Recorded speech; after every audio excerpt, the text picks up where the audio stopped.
एक दूर पहाड़ी क्षेत्र में एक गांव था शिवपुर। और इस गांव में एक किसान रहता था जिसका नाम था सोहन, जो मेहनती और ईमानदार था।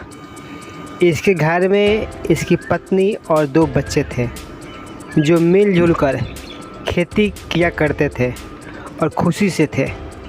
फिर एक दिन अचानक सोहन सुबह देखा कि इसके दरवाजे पर एक पुलिस आई है। जब तक कुछ सोच पाता तब तक पीछे से गांव वाले चिल्लाते हुए आ गए। गांव के लोग ज़ोर ज़ोर से चिल्लाकर कहने लगे, इसी ने चोरी किया है, यही चोरी किया होगा। इधर सोहन का कोई बात सुनने को राजी नहीं थे।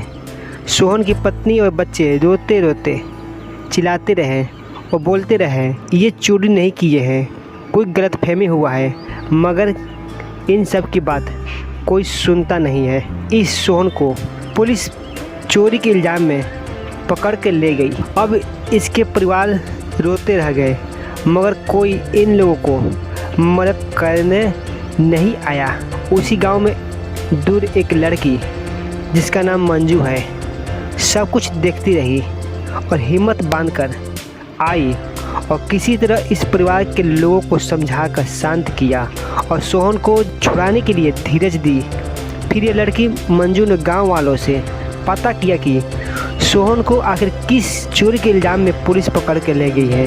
गांव वालों से पता चला कि सोहन और मंदिर के कमेटी वालों से के बीच कुछ बहस हुआ, हल्ला गला हुआ था और इसी रात में मंदिर में चोरी होना, इसे गांव वालों ने सोहन पर चोरी का इल्ज़ाम लगा दिया। फिर मंजू बहुत कोशिश किया मगर कोई फायदा नहीं हुआ। यह मंजू अपने घर पर विचार किया, सोहन चाचा ऐसा कर नहीं सकते, ये चोरी नहीं कर सकते, आखिर फिर इनको पुलिस क्यों पकड़ के ले गई। मंजू अगले दिन मंदिर के पास गई, चारों तरफ देखी, फिर मंदिर के पीछे देखा, उसको एक माला, एक टूटी हुई चप्पल दिखाई दी, जिसे देखकर मंजू पहचान गई और पहचान जाती है ये शायद कल्लू दादा का होगा। मगर फिर मंजू ने सोचा, इसे कैसे कोई मानेगा, ये चोरी कल्लू दादा ने किया है। फिर इसको मंदिर के बाहर एक सीसीटीवी कैमरा नजर आया और उसने कुछ लोगों की मदद से इस सीसीटीवी कैमरे का फुटेज निकाला,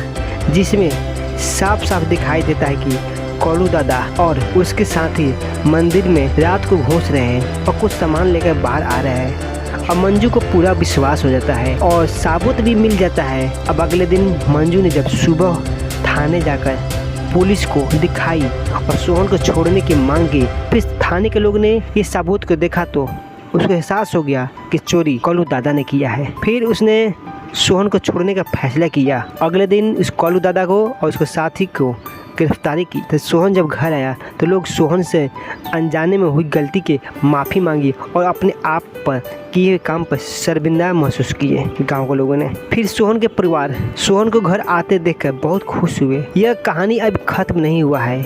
इस कहानी में बहुत बड़ी सीख है जो हमें ये बताती है कि झूठ कितना भी बड़ा क्यों न हो, एक दिन सच्चाई के आगे हार ही जाता है। झूठ कितना भी तेज क्यों न भागे, सच्चाई एक दिन पीछे उस हार को छोड़ ही देती है।